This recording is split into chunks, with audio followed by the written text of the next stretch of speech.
बहुत ही आदर और सम्मान के साथ आमंत्रित करूंगी की नोट एड्रेस के लिए। हमारे बीच मंच पर हैं श्री सिद्धार्थ वरदराजन जी, जो कि एक वरिष्ठ पत्रकार हैं, फाउंडर हैं द वायर के और कई वर्षों तक द हिंदू समाचार पत्र के संपादक रहे हैं। बर्नार्डो ओहिगिन्स ऑर्डर, एलिजाबेथ नेफर मेमोरियल पुरस्कार से सम्मानित हैं। Ramnath Goenka memorial award for journalist of the year जैसे सम्मानों से सम्मानित हैं। हम सौभाग्यशाली हैं कि आप हमारे बीच आज मंच पर हैं, तो जोरदार तालियों के माध्यम से आपका स्वागत की नोट एड्रेस के लिए।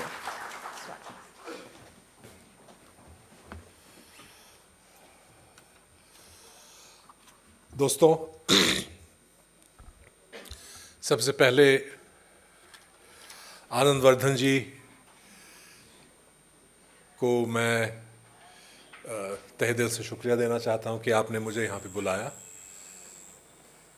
ये कोई मामूली या साधारण अवार्ड फंक्शन नहीं है। मुझे लगता है कि किसी भी पत्रकार के लिए अपने पत्रकार बंधुओं से कोई अगर अवार्ड मिले तो उससे ज़्यादा कीमती कोई अवार्ड नहीं होता है। मैं जानता हूं कि हिंदुस्तान में संपादकों की कमी नहीं है, पत्रकारों की कमी नहीं है, जो मुख्तलिफ सरकारी इनामों के पीछे दौड़ने की कोशिश करते रहते हैं, कईयों को मिलता भी है। लेकिन मेरी नज़रों में जितना सम्मान, जितना आदर इन जैसे अवार्ड्स में मिलता है, जो पत्रकार खुद तय करते हैं और सौंपते हैं, मुझे लगता है कि इसके कंपैरिजन में कोई सरकारी अवार्ड मुकाबला नहीं दे सकता। हम एक ऐसे दौर से गुजर रहे हैं हिंदुस्तान में और सारी दुनिया में, जहां और जब पत्रकारिता बहुत गहरी संकट में है। आप देख चुके हैं पिछले 2 साल में किस तरह से गज़ा पट्टी में लगभग 200 पत्रकारों को निशाना बनाया गया, उनका कत्ल किया गया इजरायली मिलिट्री के ज़रिए। और ये महज कोई एक्सीडेंटल या मिस टारगेट नहीं था, इनको डिलिबरेटली निशाना बनाया गया। वही हरकत हम देख रहे हैं लबनान में कि एक एक करके अलग अलग पत्रकारों को निशाना बना के उनको मारा जा रहा है। और तर्क ये दिया गया है कि ये सही मायने में पत्रकार नहीं है, इनकी सिंपैथी कहीं और है। और अगर ये तर्क को अगर माना जाए और इसको अगर एक उसूल के तौर पे इसको अगर हम ये मान के चलें कि भाई किसी भी पत्रकार के अगर इधर इस दिशा में उस दिशा में सिंपैथी है तो उसको आप निशाना बना सकते हैं जंग के दौरान या किसी भी सिचुएशन में, तो शायद पत्रकारों की आबादी बहुत कम हो जाएगी। और मुझे लगता है कि इस फोरम में ये कहना बहुत ज़रूरी है, ख़ास तौर पे जब एक अवार्ड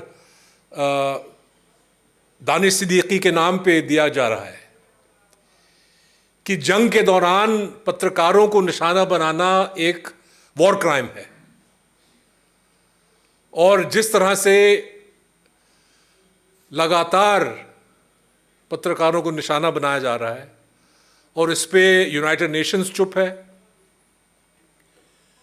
दुनिया की सारी हुकूमतें चुप हैं, कोई कुछ नहीं कहने के लिए तैयार है, कोई कुछ करने के लिए तैयार नहीं है। मुझे लगता है कि इससे ज़्यादा पैथेटिक सिचुएशन नहीं है जहाँ पे हमले खुल के हो रहे हैं और उसको रोकने के लिए कोई कुछ नहीं कर रहा है। हिंदुस्तान में ख़तरा कुछ अलग किस्म का है। मंजुल के हवाले से राहुल देव जी ने कहा कि कार्टूनिस्ट और फोटो जर्नलिस्ट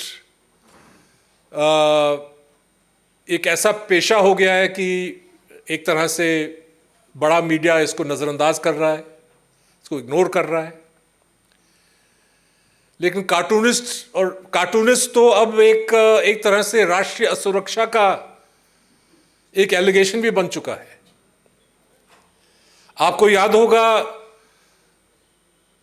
गुरुदत्त की पुरानी फिल्म मिस्टर एंड मिसेस 55, जहां पे ललिता पवार गुरुदत्त की कुछ पेंटिंग्स, ड्राइंग्स किसी एग्जीबिशन में देख रही थी, जहां पे भुखमरी और फुटपाथ पे रहते हुए लोग और उनके चित्र जो है कार्टून वगैरह उसने बनाए थे। तो और वो कहती है बड़े गुस्से से या बहुत कंसर्न के साथ कि आर यू कम्युनिस्ट, और वो कहता है जी नहीं, मैं कार्टूनिस्ट।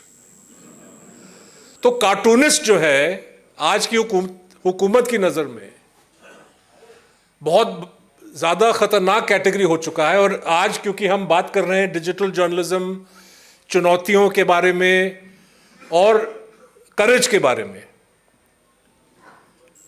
और जो खतरे हैं जो पत्रकार मूलता है आज की हिंदुस्तान में, किस तरह से उन खतरों से निपटा जाए, मुझे लगता है कि कार्टूनिस्ट का जो किरदार है आज के हिंदुस्तान में, उसको याद करना, उसको सलाम करना बहुत ज़रूरी है। दोस्तों, एक ऐसी गैदरिंग में आप लोगों को आर्ग्यूमेंट देना या तर्क देना कि डेमोक्रेसी के लिए पत्रकारिता क्यों आवश्यक है, शायद इसकी ज़रूरत नहीं है। लेकिन राष्ट्र में माहौल कुछ ऐसा बनाया गया है कि डेमोक्रेसी का पूरा ढांचा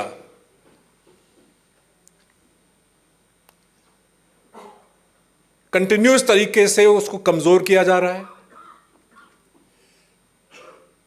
जो सिस्टम्स ऑफ अकाउंटेबिलिटी हैं, जो इंस्टीट्यूशनल ऑटोनॉमी की कल्पना संविधान में की गई जिससे डेमोक्रेसी को महफूज रखा जाए, जिस तरह से कल्पना की गई कि पार्लियामेंट का फंक्शनिंग होना चाहिए, जिस तरह से संविधान में चुनाव आयोग के बारे में सोचा गया, डेमोक्रेसी के लगभग हर इंस्टीट्यूशन को अगर आप बारीकी से देखें, स्टडी करें, तो इस पे कोई दो राय नहीं हो सकती कि इसको कमजोर किया गया। इस हद तक कमजोर किया गया है कि डेमोक्रेसी कभी कभी लगता है कि एक औपचारिक उसका रूप रह गया है, लेकिन जो बुनियादी उसका जो मकसद होना चाहिए वो शायद हमारे बीच में नहीं रहा। डेमोक्रेसी का मतलब ये नहीं कि हर 5 साल हिंदुस्तान का हर शहरी जाके किसी पोलिंग स्टेशन में अपना वोट डाले। वो जरूरी है बिल्कुल, और उस प्रक्रिया पे भी अब सवालिया निशान खड़ा किया गया है। लेकिन डेमोक्रेसी का मतलब यह है कि जिन लोगों को हम हर 5 साल चुन के बिठाते हैं उन पे हर रोज हमारी निगरानी रहे, उनसे हर रोज हम सवाल पूछने की कुव्वत रखें, हिम्मत रखें, एक जरिया बने कि हम उनसे जवाबदेही मांगे। डेमोक्रेसी का यह मतलब है। और एक इतने विशाल बड़े देश में, इतनी बड़ी डेमोक्रेसी में, जहां जनसंख्या इतनी ज्यादा है, जवाबदेही, सवाल पूछने का, सिस्टम में ट्रांसपेरेंसी लाने का सबसे अहम बेहतरीन तरीका या प्रोसेस है एक आज़ाद मीडिया का। और इसीलिए 2014 से हम देख रहे हैं, इससे पहले भी मैं इस चीज़ को नहीं मानता कि 2014 से पहले हिंदुस्तान के पत्रकारों के लिए बहुत बढ़िया सा माहौल था, ऐसा नहीं है। हम सब पहले वाला भी, पुराना भारत भी देख चुके हैं, झेल चुके हैं, और नया भारत भी हम देख रहे हैं। खतरे तब भी थे, खतरे आज भी है, लेकिन आज जिस कदर खतरे बढ़ चुके हैं, एक मुझे लगता है कि जिस तरीके से एक सिस्टमैटिक जंग लड़ा जा रहा है मीडिया के खिलाफ, इसको पहचानना और इसके बारे में बात करना बहुत जरूरी है। पुराने जमाने में, यानी कि पुराने भारत में या 2014 के भारत से पहले, सबसे बड़ा हथियार सरकार के पास और बड़े उद्योगपतियों के पास क्या था? मानहानि का कानून। आप डेफेमेशन के केस में किसी को फंसा लें, उलझा लें, कभी सिविल डेफेमेशन तो कभी क्रिमिनल डेफेमेशन, सालों तक आप किसी को कोर्ट कचहरी के चक्कर काटते रहें, वो पुराना तरीका था। मैंने उसको भी झेला है। जब मैं हिंदू अखबार का संपादक था 2-2.5 साल के लिए, उससे पहले मैं ब्यूरो में था, तो उस जमाने की मुख्यमंत्री तमिलनाडु की सुश्री जयललिता ने 2 या 3 क्रिमिनल डेफेमेशन केसेस फाइल किए, और कानून कुछ इस तरीके से है कि उनके इंतकाल के बाद भी वो केसेस चलते रहते हैं। और एक केस के बारे में मुझे खबर मिली उनके इंतकाल के 1 साल बाद कि कोर्ट ने अब आपको इसमें छुड़वा दिया है। वो था पुराना भारत। आज के भारत में मानहानि का कानून चलता है, उसको भी इस्तेमाल किया जा रहा है। हमने झेले हैं वायर में, बहुत सारे पत्रकार हैं यहाँ पे जिन्होंने मानहानि का केस झेला है। लेकिन इसके अलावा एक नया जो बहुत खतरनाक ट्रेंड है वो ये कि इंडियन पीनल कोड या भारतीय न्याय संहिता के अलग अलग प्रावधान, क्रिमिनल लॉ के जो प्रोविजंस हैं, उसको इस्तेमाल करके पत्रकारों को कटघरे में खड़े करने की कोशिश की जा रही है। तो आप एक रिपोर्ट बनाते हैं, कहीं पे कोई सांप्रदायिक घटना घटती है, उस घटना से प्रशासन को जो है एम्बैरेसमेंट होता है, वो नहीं चाहते कि इसके बारे में लोग चर्चा करें, तो आपके खिलाफ जो है केस दर्ज हो सकता है कि आपने अपने रिपोर्टिंग से सांप्रदायिक हिंसा को फैलाने की कोशिश की। गाली गलौज, तोड़फोड़, कत्ल किसी और ने किया, 153 का केस जो है आप पे लगेगा, क्योंकि आपने इसकी रिपोर्टिंग की है। और इसकी कई मिसाल हैं, हमारे खिलाफ खुद ऐसे केसेस दर्ज हुए हैं। महामारी कोविड के टाइम में बहुत सारे ऐसे पत्रकार हैं, और न्यूज लॉन्ड्री ने उन दिनों एक लिस्ट भी बनाया, कम से कम 85 नाम उस लिस्ट में थे। 85 पत्रकार जिन्होंने हिंदुस्तान के मुख्तलिफ सूबों में, अलग अलग प्रदेशों में रिपोर्टिंग की कि भाई फलाने राशन की दुकान में सामान नहीं मिल रहा है, प्रशासन जो है मदुरई में, कोयम्बटूर में, पोर्ट ब्लेयर में अपना काम जो करना जरूरी है वो काम नहीं कर रहा है। डेमोक्रेसी में अगर ऐसी खबरें छपती हैं तो आपको लगना चाहिए कि भाई प्रशासन चुस्त हो जाएगा, वो समस्याओं का हल, समाधान निकालेगा, लेकिन यहां पे अखबार नवीस के पीछे जो है केस दर्ज हो जाते हैं। कोयम्बटूर में एक छोटा डिजिटल प्लेटफॉर्म था, उसने राशन की दुकान के बारे में स्टोरी छापी कि यहां पे कमियां चल रही हैं, लॉकडाउन में लोगों को बहुत जो है दिक्कतें हो रही हैं। लोकल एडमिनिस्ट्रेशन ने उसके खिलाफ एपिडेमिक डिजीजेज एक्ट और डिजास्टर मैनेजमेंट एक्ट के तहत केस दर्ज किया। पोर्ट ब्लेयर में एक पत्रकार थे, उन्होंने एक मजाकिया अंदाज में एक्स ट्विटर पे एक ट्वीट डाला, और ये सही खबर थी कि पोर्ट ब्लेयर की एक फैमिली, पोर्ट ब्लेयर का एक इंसान, एक आदमी था, उसने एक कोविड ग्रस्त व्यक्ति से टेलीफोन पे बात किया, और पोर्ट ब्लेयर के पुलिस ने उस बंदे को भी क्वारंटीन में डाल दिया। ये जो है ट्वीट पोर्ट ब्लेयर के पुलिस को नागवार गुजरी, उन्होंने इसके खिलाफ एपिडेमिक डिजीजेज एक्ट के तहत केस फाइल कर दिया। 2 साल के बाद बेचारे को कलकत्ता हाईकोर्ट से फाइनली उसका स्टे मिला। सिद्दीक कप्पन के केस से आप लोग वाकिफ हैं, 2 साल यूएपीए के तहत जेल में बंद रहा। फहाद शाह, कश्मीर के पत्रकार साथी सज्जाद गुल, यूएपीए, पीएसए, और वहां पे तो अजीबोगरीब कानून है। पत्रकार एक कानून से छूट आता है, कोर्ट उसको जमानत दे देता है, तो दूसरे कानून पे उसको फौरी तौर पे गिरफ्तार कर दिया जाता है। मणिपुर में एक पत्रकार ने उस जमाने के मुख्यमंत्री के खिलाफ कोई व्यंग कोई खबर छाप दी, उसके खिलाफ जो है रासुका लग गया।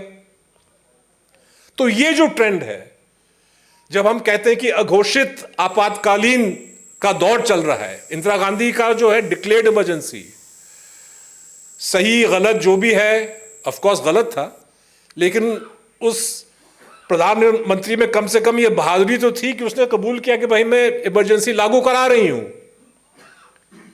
और खुल के कह रही कि भाई आपके जो है मीडिया को हम दबा रहे हैं। आज हम ऐसे दौर से गुजर रहे हैं जहां पे इमरजेंसी डिक्लेयर नहीं है, जहां पे प्रधानमंत्री 2-3 बार बोल चुके हैं कि भाई आलोचना कीजिए, जितनी आलोचना आप करोगे उतना जो है शक्तिशाली हमारी डेमोक्रेसी होगी, हमको आलोचना अच्छा लगता है। लेकिन जरा इन दिनों आप देखें कि इतने मीम चल रहे हैं जहां पे उनके हंसने के तौर तरीकों पे जो है लोग अपना मीम बना रहे हैं खी करके, और वो एक कार्टून जो है बैन हो रहा है, इंटरनेट से, सोशल मीडिया से उड़ाया जा रहे हैं। तो ये कानून का दुरुपयोग, खतरनाक से खतरनाक कानून। राहुल देव जी ने करण थापर का जिक्र किया, और इनको आज लाइफ टाइम अवार्ड मिलने जा रहा है। हालांकि मैं हमेशा लाइफ टाइम अवार्ड से डरता हूं, मैं ये नहीं कह रहा हूं कि मुझे मिलना चाहिए, कभी भी मिलना चाहिए, क्योंकि इसका मतलब यह है कि देने वाला कहीं ना कहीं ये तो नहीं कह रहे कि भाई अब टाटा गुड बाय करो। लेकिन एक मैं इंसिडेंट शेयर करना चाहता हूं कि पिछले साल जब इनके खिलाफ और मेरे खिलाफ असम सरकार के हवाले से राजद्रोह का मुकदमा दर्ज हुआ, क्योंकि उन्होंने कोई टीवी इंटरव्यू किया और किसी भारतीय जनता पार्टी के कार्यकर्ता ने कंप्लेन किया, वहां पे जाके केस दर्ज हुआ सेडिशन का। और मेरी बात हो रही थी करण से कि भाई लीगल हम लोग करेंगे इसको, ये वो सुप्रीम कोर्ट में जाएंगे, वो अलग थी बात। लेकिन बातों में ये हकीकत निकला कि भाई इनका जो लाइफ टाइम करियर है, ये पत्रकार रहे हैं, इंग्लिस्तान में, अफ्रीका में काम किया उन्होंने, हिंदुस्तान में 30-40 साल अलग अलग सरकारें देखी हैं उन्होंने, अलग अलग प्राइम मिनिस्टर्स, मंत्रियों, लीडर्स का इंटरव्यू किया है। लेकिन उन्होंने कहा कि इतने दशकों के करियर में ये पहला मुकदमा इनके खिलाफ दर्ज हुआ है। मोदी जी हमेशा कहते हैं कि first, I am doing this for the first time. तो ये भी बहुत एक उनके लिए, उनके तरफ से बहुत अचीवमेंट है कि अंतर्राष्ट्रीय स्तर पे जाने पहचाने पत्रकार के खिलाफ आपने मुकदमा दर्ज किया, और कोई मामूली मुकदमा नहीं, राजद्रोह का मुकदमा, सेडिशन का। हम हंस रहे हैं, लेकिन हकीकत यह है कि इनमें और हम में वो कुव्वत है कि हम इससे लड़ लें। लेकिन जो फ्रीलांसर है, जो पत्रकार है, जो किसी महकमे या इदारे से ताल्लुक नहीं रखता, जो छत्तीसगढ़ में, मणिपुर में, जम्मू कश्मीर में, बंगाल में, असम में, तमिलनाडु में अपना काम कर रहा है, ये जो नए भारत में जो नई सिस्टम शुरू हुई है, इसका मतलब ये है कि उसके दिमाग में, उसके दिल में खौफ पैदा करना। लोग अक्सर कहते हैं, बीजेपी वाले या सरकार के पक्ष में बोलने वाले, कि भाई करा के 100-200 ऐसे ही केस हैं आपके, करण थापर का हो गया, किसी और का हो गया, सिद्दीक कप्पन का हो गया। हिंदुस्तान में तो 40,000 से ऊपर पत्रकार हैं, ये तो सिर्फ 100 केस हैं, आप ज़्यादा शोर क्यों मचा रहे हो? लेकिन हकीकत यह है कि हर एक केस से, और उस केस का मकसद यही है कि आप पूरे पत्रकार बिरादरी में आप खौफ पैदा करें कि भाई अगर करण थापर जैसा जाना पहचाना पत्रकार महफूज नहीं है, सुरक्षित नहीं है, तो तुमको बचाने के लिए कौन आएगा। तो पत्रकार जब किसी क्षेत्रीय लेवल पे, किसी जिले में, किसी, जैसे उत्तर प्रदेश का मिसाल कि एक पत्रकार ने स्टोरी फाइल किया, शायद मिर्जापुर का ये किस्सा है, जायसवाल, कि स्कूल मील में स्कूली बच्चों को सिर्फ रोटी और नमक दिया जा रहा है। आई अगेन से कि अगर आपकी प्रशंसा, ये आपका जो प्रशासन है, ये डेमोक्रेटिक इसका नज़रिया होता तो वो कहता है कि भाई ये तो बड़ी अच्छी खबर जायसवाल ने छापा है, इस पर फौरन एक्शन किया जाए ताकि स्कूली बच्चों को इस तरह से मतलब उनका पोशाक, उनका खाना पीना अच्छा हो। लेकिन फौरी तौर पे कार्रवाई का मतलब सिर्फ यही एक ही होता है कि भाई इसको पकड़ो, इसने खबर क्यों चलाई, मुकदमा डालो। तो हर एक जायसवाल पे जब आप मुकदमा करते हो तो सैकड़ों लोग ऐसे जो हैं, वो आपका एम है कि सबको आप सेल्फ सेंसरशिप शुरू करें, उनको डराएं, उनको धमकाएं ताकि वो हकीकत न लिखें। आज इन्फोटेक, जो इंफॉर्मेशन टेक्नोलॉजी आईटी रूल्स हैं, जिस तरीके से इसको मजबूत किया जा रहा है, इसके पीछे एक किस्सा है। 2021 में मोदी सरकार ने एक ग्रुप ऑफ मिनिस्टर्स का गठन किया जिसका टास्क था कम्युनिकेशन, और उस रिपोर्ट में, और हिंदुस्तान टाइम्स ने उस रिपोर्ट को छापा, उसमें बहुत स्पष्ट शब्दों में लिखा है कि जहां तक अखबार और टेलीविजन चैनल्स का सवाल है, वहां पे सरकारी जो है पक्ष अच्छी तरह से छाया हुआ है। लेकिन कमबख्त ये डिजिटल वाले हमारी बात नहीं मानते। तो किस तरह से डिजिटल मीडिया पे अंकुश, कंट्रोल, दबाव डाला जाए, ये उस ग्रुप ऑफ मिनिस्टर्स के मीटिंग का और उसके रिपोर्ट का एजेंडा था। और कुछ कुछ चीजें उसमें थी कि भाई एफडीआई रूल्स टाइटन करो, कुछ अलग अलग पत्रकारों के ब्लैक लिस्ट तैयार करो, बड़े अजीबोगरीब उसमें सजेशन है। लेकिन आईटी रूल्स जो है उससे निकला, और हम देख रहे हैं कि पिछले 3 साल से मुसलसल आईटी रूल्स को और सख्त और मजबूत करने की कोशिश की जा रही है। सबसे पहले 2022 में सरकार ने आईटी रूल्स को अमेंड करके ये कहा कि हर डिजिटल प्लेटफॉर्म को एक रीडर्स ग्रीवेंस रिड्रेसल ऑफिसर नियुक्त करना जरूरी है। और इस ग्रीवेंस रिड्रेसल ऑफिसर का काम होगा कि कोई पाठक या कोई दर्शक, अगर उसको कोई आर्टिकल या कोई प्रोग्राम अच्छा ना लगे तो वो कंप्लेन करेगा, और आपको 48 घंटे के अंदर उस कंप्लेंट का रिजॉल्व करना है। और अगर वो पाठक या दर्शक आपके रेजोल्यूशन से संतुष्ट नहीं है तो फिर उसकी फरियाद सीधे तौर पे जाके एक सरकारी कमेटी के पास चली जाएगी, और वो सरकारी कमेटी फिर तय करेगा कि ये आर्टिकल डिलीट होगा या रहेगा। अब संविधान में जब फ्री स्पीच का अधिकार वहां पे दिया गया है, कुछ क्वालिफिकेशंस हैं, लेकिन ऐसा कहीं नहीं लिखा है कि एक अफसरशाहों की जो कमेटी है वो बैठेगी और वो तय करेगा कि भाई क्या चीज जायज है और क्या नहीं।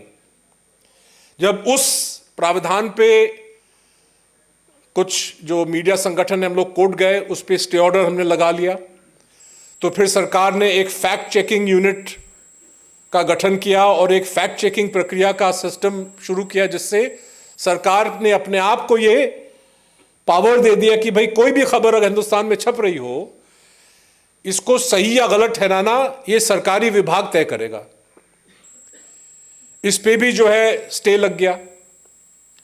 अब जो है अलग अलग रूल्स बनाए गए हैं कि भाई चलो, आप हो सकता है कि वायर या पब्लिक इंडिया सरकारी इशारे पे या सरकारी दबाव से अपना कंटेंट नहीं हटाएगा, लेकिन अब दबाव डालते हैं यूट्यूब पे, दबाव डालते हैं मेटा पे, दबाव डालेंगे एक्स पे, और ये जो हम पिछले 2 महीने से देख रहे हैं, जो प्रक्रिया जोर पकड़ चुका है, हर दिन जो है 100-200 ऐसे पोस्ट हटाए जा रहे हैं जिनका national security, law and order से कोई ताल्लुक नहीं।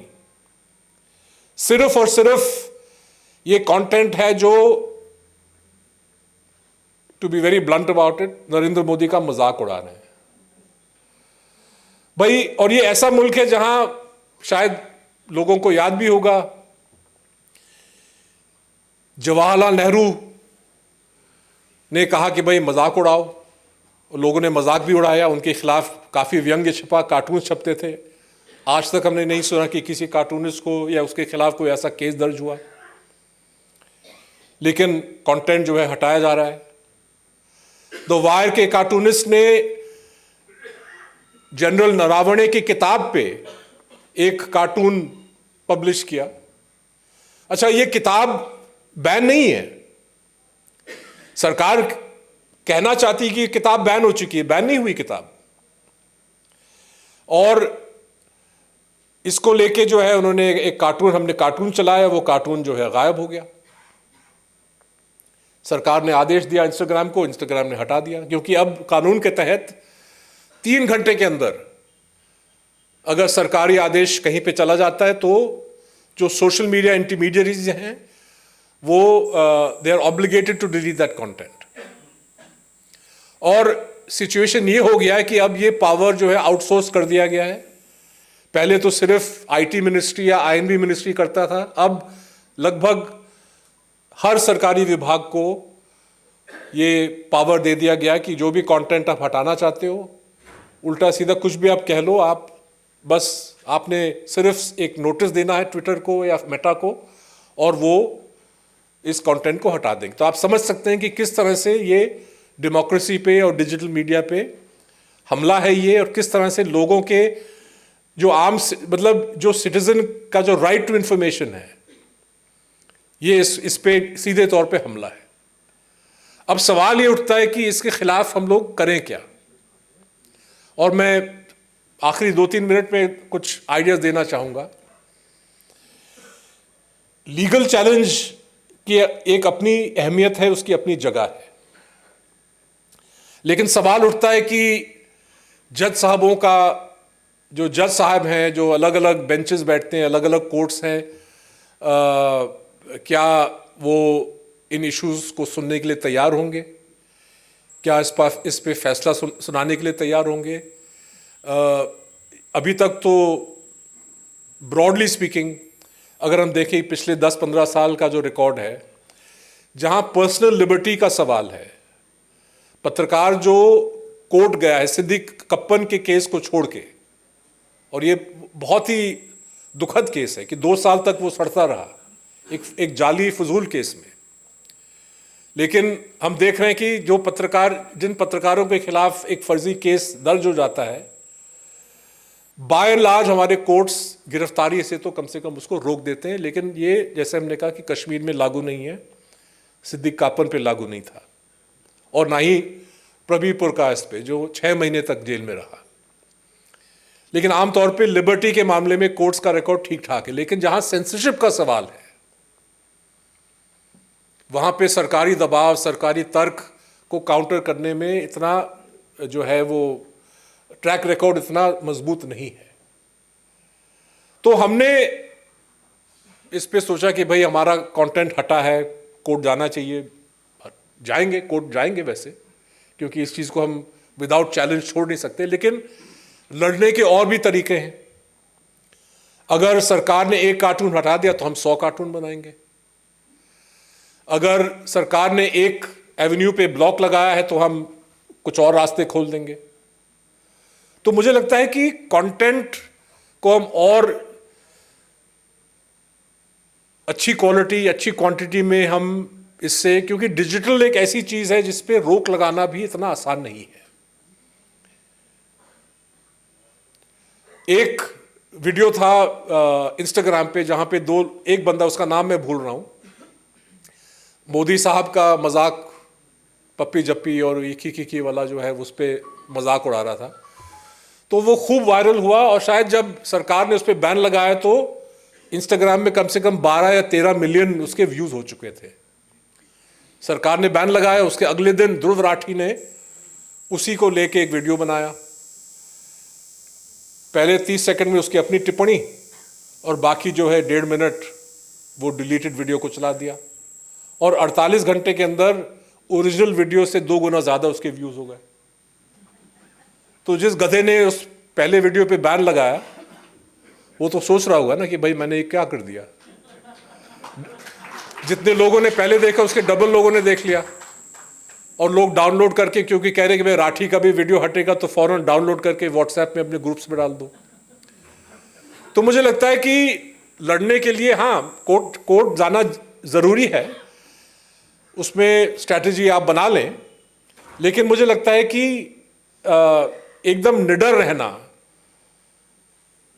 ये मत समझना कि भाई मेरा को रुक गया तो अब मैं चुप बैठ जाऊं। एक अगर आपका स्टोरी रुक गया है तो आप दूसरा स्टोरी बनाइए, तीसरा स्टोरी बनाइए, कार्टून पे कार्टून बनाते जाइए। आज तक मैंने मंजुल साहब का कलम, उसने कभी अपना कलम नहीं छोड़ा है, और ये फायरिंग लाइन पे है। तो ये मुझे लगता है कि refusing to back down, refusing to move, you must stand your ground, ये सबसे बहुत ज़रूरी है कि ख़ास तौर पे डिजिटल। और हमारे लिए एक तरह से ये आसान है क्योंकि हमारे पीछे कोई सेठ नहीं खड़े हैं, कोई निवेशक नहीं खड़ा है, कोई बहुत बड़ा कंपनी जो इश्तिहार दे रहा है वो कोई ऐसा कोई नहीं खड़ा है। द वायर जो है हमारा नॉन प्रॉफिट संस्थान है, हम लोग खुद चलाते हैं, तो दबाव किस पर डालिएगा। तो मुझे लगता है कि ये अपने पैरों पे खड़ा होना, निडर रहना, मुकाबला करना, बहादुरी दिखाना, और not getting discouraged, I think this is point number 1। दूसरा, सॉलिडारिटी। शायद राहुल जी ने, आपने भी इसका जिक्र किया कि हिंदुस्तान के किसी भी कोने में किसी भी पत्रकार के खिलाफ अगर हमला होता है उसके रिपोर्टिंग की वजह से, तो मुझे लगता है कि उसके साथ खड़ा होना जरूरी है। और शायद यहां पे मैं अनपॉपुलर वैसे नहीं होना चाहिए इस महफिल में, लेकिन 7 साल पहले जब अर्नब गोस्वामी के खिलाफ 4 या 5 आइडेंटिकल केसेस फाइल हुए, उसके पलघर या किसी पता नहीं कौन सा स्टोरी था वो, और 4-5 केसेस अलग अलग प्रदेशों में पुलिस ने फाइल किया, और मैं उसके पत्रकारिता का फैन नहीं हूं, मुझसे लड़ चुका हूं, लेकिन मुझे लगा कि ये गलत बात है कि ये किसी के खिलाफ लड़ने का सही तरीका नहीं है। हालांकि मेरा एक सियासी विचारधारात्मक नैतिक डिफरेंस ऑफ ओपिनियन है अर्नब गोस्वामी के साथ, और मुझे पता है कि अगर मेरे खिलाफ केस दर्ज होता है तो वो मेरे लिए कभी खड़ा नहीं होगा, और आज तक भी नहीं वो खड़ा हुआ है। लेकिन मुझे लगा कि भाई ये हमला अगर इसको जायज़ ठहराया जाए कि एक इशू को लेके आप पांच अलग अलग प्रदेशों में 5 अलग अलग FIR फाइल करें, तो यही तौर तरीका हर पत्रकार के खिलाफ यूज हो सकता है। ये समझ हम में होनी चाहिए कि आज अगर किसी को अपने रिपोर्टिंग के लिए निशाना बनाया जा रहा है तो कल ये अगर इस चीज़ को नॉर्मलाइज किया जाएगा, और इसलिए मैं वेस्टर्न जर्नलिस्ट को भी कहता हूं कि आज अगर इजराइल ने किसी पत्रकार को लेबनान में मार दिया ये कह कि भाई इसकी सिंपैथी हिजबुल्लाह के साथ है, तो कल अगर हिजबुल्लाह या ईरान न्यूयॉर्क टाइम्स या वॉशिंगटन पोस्ट के किसी पत्रकार को मार दे और ये कहे कि भाई इसकी सिंपैथी तो डोनाल्ड ट्रंप के साथ है, तो ये कोई जायज़ थोड़ी है। तो ये पत्रकारों को निशाना बनाना, मुझे लगता है कि इसके खिलाफ हमको खड़ा होना चाहिए, सॉलिडारिटी होनी चाहिए, और बड़ा हो या छोटा इस पे हम आवाज़ उठाएं। ये एक बहुत अच्छी बात है हिंदुस्तान में पिछले 4 साल में हम देख रहे हैं कि जो अलग अलग मीडिया संस्थान हैं, प्रेस क्लब, संगीता है यहाँ पे, लेकिन एडिटर्स गिल्ड है, प्रेस क्लब है, बॉम्बे प्रेस क्लब है, चेन्नई प्रेस क्लब है, कलकत्ता प्रेस क्लब है, मैं देख रहा हूँ कि बहुत सारे ऐसे जो हमारे एक तरह से डॉर्मेंट प्रेस क्लब्स हो या ज़्यादा सोशल कल्चरल ऑर्गेनाइजेशंस हो गए थे, वो एक्टिवेट हो गए हैं क्योंकि ख़तरा वो देख रहे हैं, समझ रहे हैं। तो ये मुझे लगता है कि सॉलिडारिटी बहुत ज़रूरी है। कश्मीर में अगर किसी पत्रकार को निशाना बनाया जा रहा है, अगर चेन्नई में हमारे पत्रकार साथी अपनी आवाज़ उठाएंगे तो ये आवाज़ कहीं ना कहीं पहुंचती है। नहीं, कश्मीर में ओरिजिनल प्रेस क्लब को तो उन्होंने ख़त्म कर दिया, अब एक दूसरा प्रेस क्लब वहाँ पे शुरू हो गया है। लेकिन मुझे लगता है कि बाकी हिंदुस्तान के दूसरे शहरों में लोग आवाज़ उठाएं, बहुत ज़रूरी है। और ये समझना कि भाई जो हो रहा है ये दूर दराज कश्मीर में आज सिचुएशन ये है, और हमारे द वायर के लिए जो पत्रकार वहाँ से रिपोर्ट करते हैं वो हम एक तरह से चश्मदीद गवाह हैं, उनके साथ भी ये हुआ है कि किसी ने स्टोरी किया, उन्होंने मतलब स्टोरी किया, प्रशासन को अच्छा नहीं लगा तो रिपोर्टर को आके थाने में बैठा देते हैं कि आप बैठ, बता स्टोरी क्यों किया तुमने। तो ये जो है ये हम समझ रहे हैं कि भाई कश्मीर में ही हो रहा है, ऐसा नहीं है। कश्मीर में जो आज हो रहा है इस पे अगर हम इसके खिलाफ अगर हम अपनी आवाज़ नहीं उठाएंगे तो ये उत्तर प्रदेश में, वेस्ट बंगाल में, हिंदुस्तान के हर कोने में होगा। तो ये this knowledge that an injury to one is an injury to all, and having solidarity, I think without that this fight is over. और ये एक समझ होनी चाहिए हमें। आखिरी बात कि कहीं ना कहीं हमारी अपनी भी जिम्मेदारी है अपने ट्रेड के प्रति। मोदी साहब हमेशा कहते हैं कि भाई सिर्फ हकों के बारे में बात मत करो, ड्यूटीज़ के बारे में भी बात करो। तो हमारी ड्यूटी है कि भाई जो एक तरह से पब्लिक के बीच में जो जर्नलिज्म के बारे में जो ट्रस्ट उठ गया है, अगर आप आम शहरी से बात करें मीडिया के बारे में, वो ज़्यादा ट्रस्टवर्दी नहीं है। वो समझते हैं कि यार ये जो तुम लोग जो मीडिया में आता है इस पर हम विश्वास नहीं कर सकते। लेकिन हमारे हाथ में है कि भाई जिस तरह से हम अपना काम करेंगे, हमारे मतलब अगर हम गलतियां करते हैं तो उन गलतियों को मानना, कबूल करना, उसको रेक्टिफाई करना, ये बहुत ज़रूरी है। डिजिटल मीडिया टेक्नोलॉजी ने जर्नलिज्म के अंदर एंट्री करना बहुत आसान कर दिया है। लगभग कोई भी जिसके पास फ़ोन है, स्मार्टफोन है, वो अपने आप को एक जर्नलिस्ट बना सकता है। Entry barriers are very low, लेकिन जो रिस्पॉन्सिबिलिटी हमारी वो बहुत ज़्यादा है। तो जो फैक्ट चेकिंग है, जो ट्रस्ट है, जो रिस्पॉन्सिबिलिटी के साथ हमको अपना काम करना चाहिए, वो मुझे लगता है कि उस से भी हमको कभी पीछे नहीं हटना चाहिए। गलतियां होती हैं, जब गलती होती है तो उसको कबूल करना बहुत ज़रूरी है।